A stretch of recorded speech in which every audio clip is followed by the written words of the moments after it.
Hello, people. I want to make at least a couple videos, just talking a little bit about some things that I did that helped me unlock my spiritual gifts and get very in touch with Spirit, the Holy Spirit. Your spiritual paths are your spiritual paths. I'm not going to try and force nothing. I just speak my truth. But as far as these things go, they're just suggestions. I mean, they work for me. Take it or leave it. So for this video, I just want to talk a little bit about mindfulness or being present. And I'll probably make another one on the relationship aspect. That's one of the main parts, I think, of being mindful is how I interact with people. There's something else alongside of that when you get in that state, because you're in the present moment. If you learn how to watch and look and take notes mentally, things start happening more and more frequently and faster and more and more intensely. It would be just a quick little pointer or whatever. I just want to quick go over an experience of mine, another one with the hummingbird. I've had so many hummingbird experiences. I know a lot of you might have heard me tell the story, so I'll just run through it really quick. 2 years ago, Boundary Waters, second to last day, hummingbird flew into my face while we were rowing and fishing. Kind of just wrote it off. 2 days later, get home, it's nice out. I have all my stuff laying out on the grass and the steps, air drying and airing out. As I step out the door to gather them up and bring them inside to pack away, a hummingbird flew up to my face. So that was when it was like, wait a second. So what I didn't say the last time that I talked about this is there's something else very cool with that. This year, when I got back from the Boundary Waters, the day I got back, it was nice out. I had all my stuff outside and on the steps, air drying and airing out.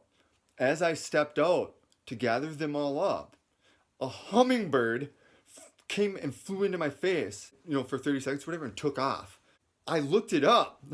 It was the same day as far as the calendar goes. It was like deja vu, except it wasn't deja vu. It didn't feel like deja vu. It just was.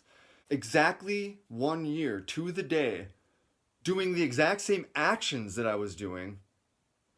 I mean, it's pretty crazy, right? I'm not special. I'm not. We all have the ability to get in tune with existence, to get in tune with the Holy Spirit to the point where we can communicate with God directly and indirectly. For me, and I think for a lot of people, more often than not, it's indirectly. God speaks through animals, nature, people, you know what I mean? However he speaks to you. You can also get divine revelation, which I've also had a lot of by practicing mindfulness. Pay attention to the small things. And take mental notes. For instance, if you see two things, it could be anything, that seem to be a coincidence, just note it in your head. Because what happens is most of us say, oh, that's just a coincidence. There's no such thing as a coincidence. But when we say that, we close ourselves off to seeing more connections that will follow in the days or the week or whatever afterwards. If we brush that off, you can't get to 3 without getting to 2 first, right? I guess is what I'm saying. If you just say, oh, those 2 things, then you're not going to connect the dots when the 3rd or 4th or 5th. Pay attention, and when you see 2 things, just make a note of it. You don't have to like, oh, what does it mean? I mean, it could be anything. Say you're driving down the road. This is just an example. Say you're driving the road and you see a possum, and you think, oh, you don't really see that very often. And then later on that day or the next day, or like someone mentions possum or something. Anything like that, then you just take a note of, when you start doing that, that will start happening more and more, but then you'll also start getting it where you'll get to 3 and 4. And every time if it gets to 3, you take a note. And usually once it gets to 3, that's when I start wondering, what does this mean? What is God trying to tell me? If we say that's a coincidence, we can't get to this state. There's one thing that I have done. I got one of these little boards, and I hang it on my fridge.